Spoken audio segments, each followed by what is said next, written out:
ठीक है। अच्छा, अब जो है हम डिराइव करने जा रहे हैं मैलिसिस लॉ। मैलिसिस लॉ। अच्छा ना, मैलिसिस लॉ हम डिराइव कर रहे हैं, तो मैं जरा पहले तो डायग्राम बना दूं और डायग्राम में कुछ चीजें समझाऊं आप लोगों को कि आप लोगों ने क्या क्या चीजें जो है वो ध्यान में रखनी है, क्या क्या चीजें ख्याल में रखनी है। मैलिसिस लॉ पे सबसे पहले क्या समझने की बात है, सबसे पहली जो समझने की बात है कि you need to like follow along with me. ठीक है, मैं जो जो चीजें लिख रहा हूं, मैं जो जो चीजें समझा रहा हूं, वो बड़े गौर से सुननी और बड़े गौर से जो है मेरे साथ फॉलो अलोंग करनी है। What I'm going to take for Malice's law is I'm going to take two Polaroid filters. ठीक है, मैं दो Polaroid filters ले रहा हूं, मैं एक से काम नहीं कर रहा, मैं दो से काम कर रहा हूं। The first thing that I'm going to talk about Malice's law, हम पहले क्या कर रहे हैं, I'm going to send unpolarized light from over here। ठीक है, ये आ रही है क्या, ये मेरी unpolarized light। This is unpolarized light, सारी डायरेक्शंस में वाइब्रेट करती हुई आ रही है। This is unpolarized light। unpolarized। अच्छा ना, उसके बाद क्या है, ये एक पोलराइड फिल्टर है जिसकी एक्सिस जो है वो मैंने यूं वर्टिकल रख दी है। जिसकी एक्सिस मैंने क्या करी है, मैंने यूं वर्टिकल रख दी है। ठीक है, तो ये वर्टिकल एक्सिस बेसिकली क्या सिग्निफाई कर रही है, ये वर्टिकल एक्सिस बेसिकली ये दिखा रही है कि ये पोलराइड फिल्टर में जो स्लिट्स हैं वो बेसिकली कंप्लीटली वर्टिकल है। ठीक है, तो ऐसी स्लिट्स हैं पतली पतली, बहुत सारी सैकड़ों की तादाद में ये छोटी छोटी स्लिट्स होंगी जो कंप्लीटली क्या होंगी, जो कंप्लीटली वर्टिकल होंगी। तो ऐसी बहुत सारी स्लिट्स। अनपोलराइज लाइट आई, आपको पता है जब पोलराइड फिल्टर में से गुजरेगी और ऐसे पोलराइड फिल्टर में से जिसकी एक्सिस जो थी वो कंप्लीटली वर्टिकल थी, तो वो क्या आएगी, पोलराइज लाइट वो भी वर्टिकल ही आएगी। मतलब इमर्जेंट पोलराइज्ड लाइट क्या होगी, that will be like this, एक डायरेक्शन में पोलराइज हुई होगी। अच्छा ना, अभी तक मैंने मैलिसिस लॉ का कुछ भी नहीं पढ़ाया। This is a something sort of a note for you. ठीक है, एक चीज जो आपको याद करनी पड़ेगी, इसकी कोई डेरिवेशन नहीं है। क्या बात है ये, basically this thing is acting as a polariser. ठीक है जी, ये एक्ट कर रहा है एज ए पोलराइजर। और नेक्स्ट वाली चीज को मैं बोलूंगा एनालाइजर। मैलिसिस लॉ अप्लाई करने के लिए बहुत इंपॉर्टेंट है कि आप क्या करो, आप पहले अनपोलराइज्ड लाइट को पोलराइज्ड लाइट में बनाओ। मैलिसिस लॉ तब तक नहीं लगेगा जब तक आपकी लाइट पोलराइज ना हो। तो पहले जो ये मरहला गुजरा है, या पहले जो स्टेज गुजरा है, स्टेज वन, वो ये था कि मैंने अनपोलराइज्ड को सिर्फ पोलराइज्ड लाइट में बनाया। I just did this. ठीक है। अच्छा, और दूसरी बात क्या आपको याद रखनी है, वो ये याद रखनी है कि फॉर एग्जाम्पल अगर अगर अगर यहां पे जो लाइट थी उसकी इंटेंसिटी आई थी, अगर यहां पे जो लाइट थी उसकी इंटेंसिटी आई थी और ये अनपोलराइज्ड लाइट थी, तो पोलराइजर में से गुजरने के बाद, अब चाहे पोलराइजर की एक्सिस वर्टिकल हो, चाहे 45 डिग्री पे हो, चाहे ऐसे हो, चाहे ऐसे हो, चाहे हॉरिजॉन्टल हो, चाहे जैसी भी हो, एक्सिस जैसी भी हो, यहां पे जो इंटेंसिटी आएगी आपके पास, वो I/2 आएगी। क्या मतलब इस बात का, इस बात का मतलब यह है कि अनपोलराइज्ड लाइट को जैसे भी पोलराइजर में से गुजार दोगे, अनपोलराइज्ड लाइट को जैसे भी पोलराइजर में से गुजार दोगे, वो आपको इंटेंसिटी हमेशा I/2 देगी। ठीक है जी, this is a side note for you. ये आपको बात जो है वो क्या करनी है, वो याद करनी है। ठीक है, हमने अभी तक मैलिसिस लॉ के बारे में कुछ नहीं पढ़ा। This is a general tip, a general thing that you need to know. And what is that, unpolarised light will have its intensity halved when it passes through a Polaroid filter। ठीक है, ये चीज है जो हमेशा होगी। अब चाहे पोलराइड फिल्टर ऐसा हो वैसा हो, जैसा भी हो, हमेशा I/2 होगी। और डायरेक्शन आपको बनाना आ गया भाई, जैसी एक्सिस ऑफ स्लिट है वैसी ही आपने इमर्जेंट डायरेक्शन बनाना। ठीक है। अच्छा, अब जो हम बात करने वाले हैं, ये जो कहानी के बाद अब जो हम बात करने वाले हैं, हम बात करने वाले हैं, अब यहां से बात शुरू हो रही है मैलिसिस लॉ की। और ये जो एनालाइजर है, ये बेसिकली एनालाइजर इस काम के लिए है कि ये मैलिसिस लॉ हमारे लिए करके दिखाएगा हमें। अच्छा, नाउ I/2 आ रही है, what I am going to do, what I'm going to do is I'm going to call this intensity, आपको पता है I/2 है, लेकिन अभी के लिए भूल जाओ, I'm going to call this intensity I0। ठीक है जी, I'm going to call this intensity I0। और ये जो एनालाइजर की जो एक्सिस है, एनालाइजर की जो एक्सिस है, लेट्स कॉल दी एनालाइजर की एक्सिस समथिंग लाइक दिस, कुछ ऐसी है एनालाइजर की एक्सिस। ये इसकी एक्सिस है। और इसमें ऑब्वियसली स्लिट्स भी कैसी होंगी, स्लिट्स भी इसकी एक्सिस के अलॉन्ग होंगी, ऐसी ही होंगी। तो the slits are something like this. किसी डायरेक्शन से भी पास हो इंटेंसिटी हाफ हो जाएगी। यस, आखिर किसी भी डायरेक्शन से पास हो क्या चीज, अनपोलराइज्ड लाइट, एक पोलराइजर में से जो जिसका डायरेक्शन जैसा भी हो, तो जो भी इमर्जेंट इंटेंसिटी होगी वो इंटेंसिटी हाफ हो जाएगी। कोई भी डायरेक्शन, बस शर्त क्या है, पहले वाली लाइट अनपोलराइज्ड होनी चाहिए। ठीक है, पोलराइज्ड वाले किस्से के लिए अब हम मेलासिस लॉ पढ़ रहे हैं। अब आपने क्या कर दी है, आपने इंटेंसिटी को कर दिया है I not, what I am going to call this. अब देखो मैंने क्या बात कही थी, जब हम पोलराइजेशन की बात करते हैं तो हम electric field vector, electric field component की बात करते हैं। तो ये जो आई नॉट है और ये जो इलेक्ट्रिक फील्ड कंपोनेंट है, I am also calling this E not. ये जो इलेक्ट्रिक फील्ड वाला कंपोनेंट है, I am calling that E not. ये ई नॉट है और इसकी इंटेंसिटी जो है वो आई नॉट है। अब ये पड़ेगा इस ऐसे एनालाइजर पे, तो आप लोगों को पता है कि इसमें से इमर्जेंट जो लाइट निकलेगी वो ऐसे ही एंगल पे डिविएटेड होगी, एंड दैट एंगल वो इस तरह से निकलेगी। This should be your light. और इसकी इंटेंसिटी मैं निकालना चाह रहा हूं भैया, इसकी इंटेंसिटी I2 है क्या, ये क्या चीज है। ठीक है, और दूसरी बात ये हम ये भी कह लेते हैं कि इसकी इलेक्ट्रिक फील्ड वाला जो कंपोनेंट है जो ये आ रहा है वो E2 है। ठीक है, तो E नॉट E2 बन गया, I नॉट I2 बन गया। ठीक है, या काम करते हैं I2 और E2 नहीं लिखते, I am going to call them I and E। वो I नॉट E नॉट है, ये इमर्जेंट है I एंड E। ठीक है जी। अच्छा, now how do we work out के जो है ये क्या कहानी है, इंटेंसिटी कैसे वर्कआउट करेंगे, कैसे नहीं वर्कआउट करेंगे। ये ई नॉट आ रहा है। ठीक है, now first of all you will need the angle of E not with your axis. अच्छा, ई नॉट कैसा आ रहा था, ई नॉट कंप्लीटली वर्टिकल था। ठीक है, ई नॉट वॉज कंप्लीटली वर्टिकल। तो जो आपका एनालाइजर की एक्सिस, एनालाइजर की एक्सिस और ये जो वर्टिकल के साथ जो एंगल बन रहा है, लेट्स कॉल दैट, अभी फिलहाल I am going to draw a dotted line. ठीक है, सो बेसिकली ये जो एंगल है वर्टिकल के बीच में और एक्सिस ऑफ द स्लिट के बीच में, I am calling this theta. ये थीटा है, ये जो एंगल वर्टिकल के बीच में और एक्सिस ऑफ द स्लिट के बीच में है, ये एंगल थीटा है। अच्छा, अब कोइंसिडेंटली देख रहे हो, कोइंसिडेंटली क्या देख रहे हो, जो पोलराइज्ड लाइट थी वो भी कंप्लीटली वर्टिकल थी। तो अब देखो angle between the polarised light and the axis of the slit, वो क्या आ गया, वो भी थीटा आ गया। क्योंकि अगर ये वर्टिकल है तो ये वर्टिकल जब यहां पे आएगी तो यहां पे भी वर्टिकल होगी, जब इंसिडेंट होगी तो वर्टिकल और एक्सिस स्लिट के बीच में एंगल थीटा आ गया। ठीक है जी। सो लेकिन आप जो ये एंगल थीटा लोगे, ये एंगल थीटा हमेशा वर्टिकल के साथ नहीं होगा, ये एंगल थीटा होगा with what ever this component is before, मतलब जो भी इंसिडेंट है उस चीज के साथ एंगल लेंगे आप। ठीक है जी। सो ये जो थीटा है, थीटा जो है the angle between the electric field component, electric field vector and axis of the slit. अच्छा, नाउ अब मैंने आपसे क्या बात करी थी, वो कंपोनेंट जो कंप्लीटली पैरेलल होता है वो निकल जाता है बाहर, और वो कंपोनेंट जो कंप्लीटली परपेंडिकुलर होता है वो बकायदा पूरे तरीके से तबाह और बर्बाद हो जाता है, सत्यानाश हो जाता है इस चीज का। तो बेसिकली अगर ये आती है इलेक्ट्रिक फील्ड कंपोनेंट आता है इधर, ये इलेक्ट्रिक फील्ड कंपोनेंट आपका आया इधर, ये है आपका ई नॉट। ठीक है, तो अब इसको इस एंगल की मदद से रिजॉल्व करने की कोशिश करते हैं।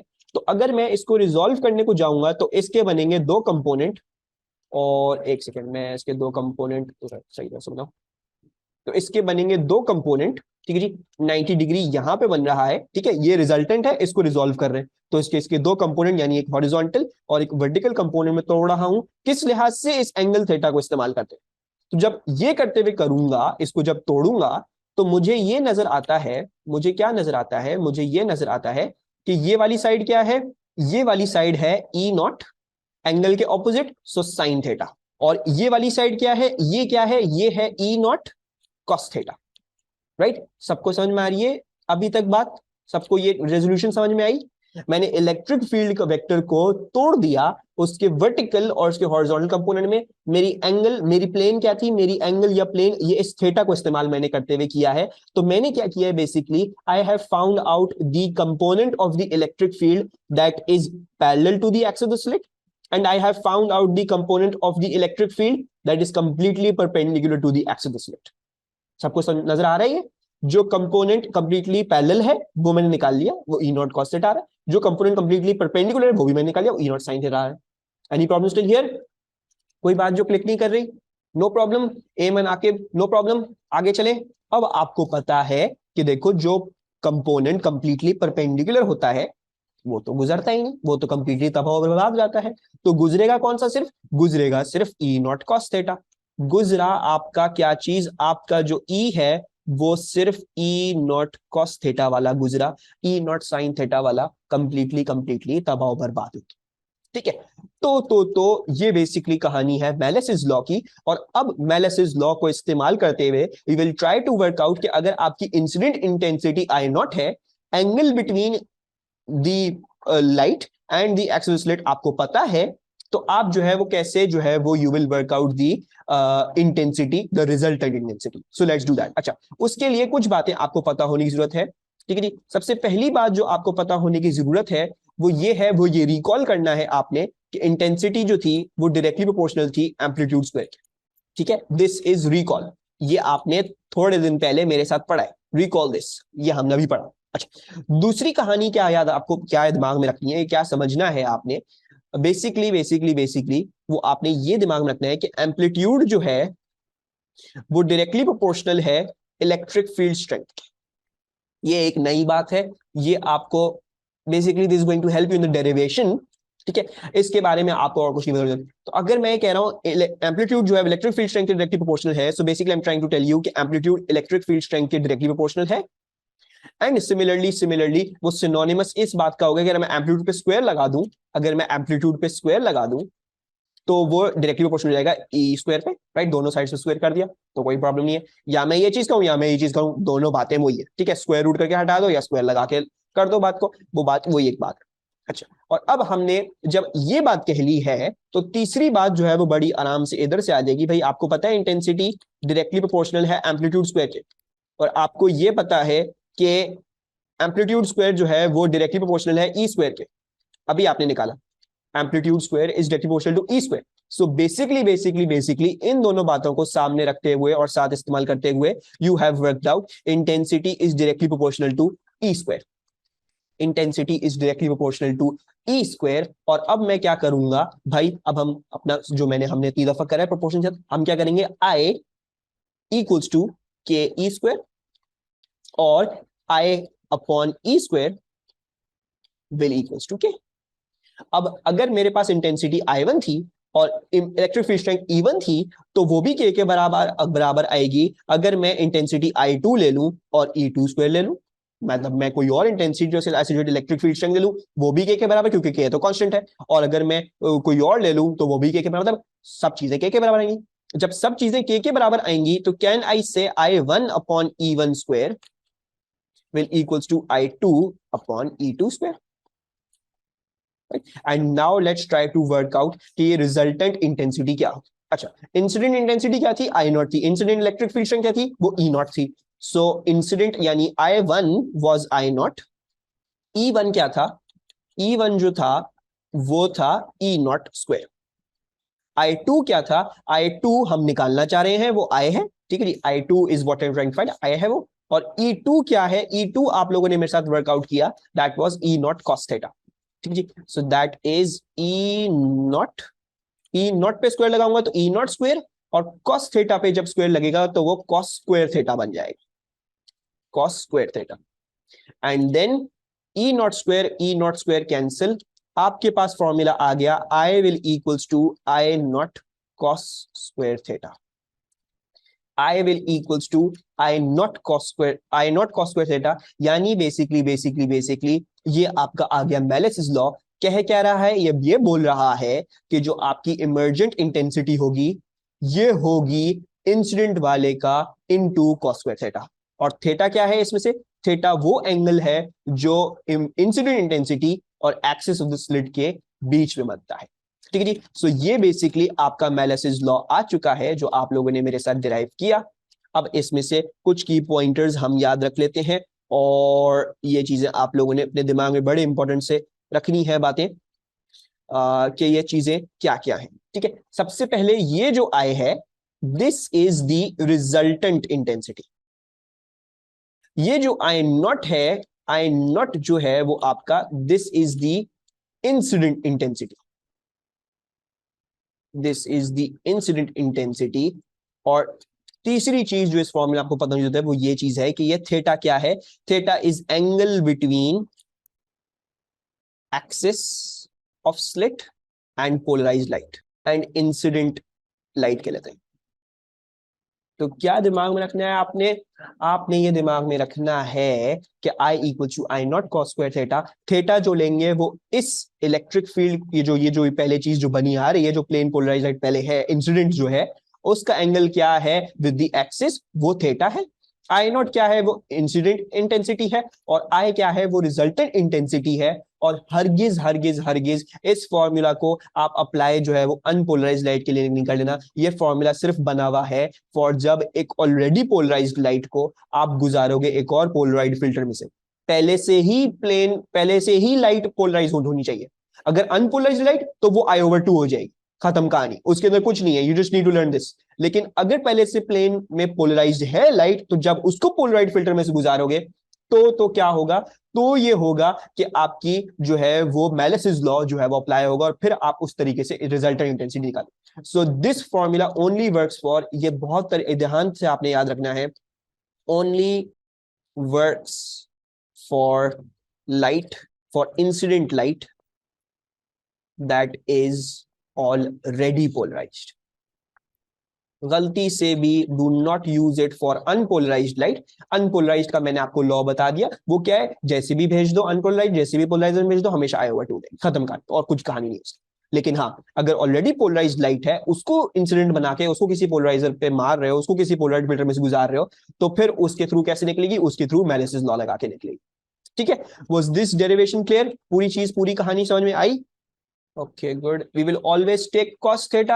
Yes, Alma, you will always take cos theta. Derivation क्यों करवाई है? This is for your sake. Exam में हो सकता है आ जाए, ठीक है? एग्जाम में हो सकता है आ जाए कि show us how Males's law is derived, या derive Males's law, do the thing, तो हो सकता है आ जाए।